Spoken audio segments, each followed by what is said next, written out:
శ్రీమాత్రే నమః. భగవద్బంధునుడా నమస్సుమాంజలి. గురుదేవుల పాదపద్మాలకు శిరసాష్టాంగ నమస్కారాలు. విఘ్నేశ్వర అనుగ్రహ కృపాకటాక్ష వీక్షణ సిద్ధిస్తూ 4వ తారీఖు 6వ నెల 2026 గురువారం సంకటహర చతుర్థి.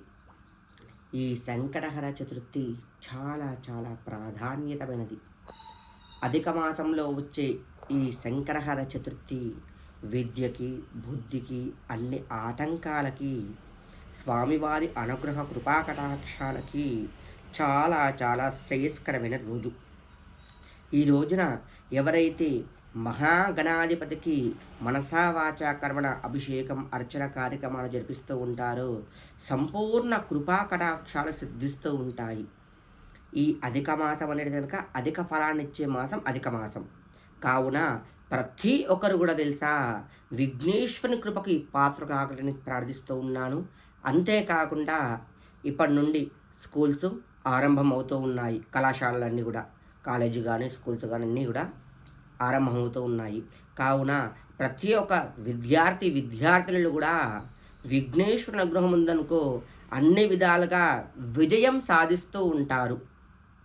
కావున ప్రతి ఒక్కరు కూడా తెలుసా ఆ విఘ్నేశ్వరుని అనుగ్రహం కోసము రేపు ఏం చేయాలి అంటే కనుక ప్రతి ఒక్కరు కూడా తెలుసా గరికతోని, గన్నేరు పూలతోని, తెల్ల జిల్లెడు పువ్వులు కానీ, ఉమ్మెంత కాయలు కానీ, ఉమ్మెంత పువ్వులతో కానీ గణపతికి అర్చన జరిపించుకోండి.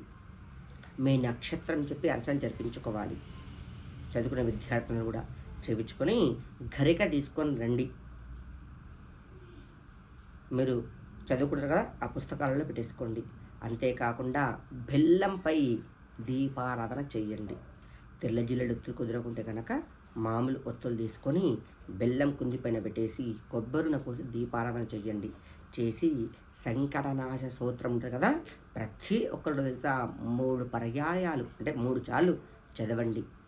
అందువల్ల విఘ్నేశ్వరు తృప్తి పొంది మీకు అన్నీ కూడా తెలుసా సిద్ధి బుద్ధి సమేత శ్రీ విఘ్నేశ్వర స్వామి కృప మీ అందరిపై ఉంటుందని మనసా వాచా కర్మణ ధ్యానిస్తూ ఉన్నాను. శ్రీమాత్రే నమః.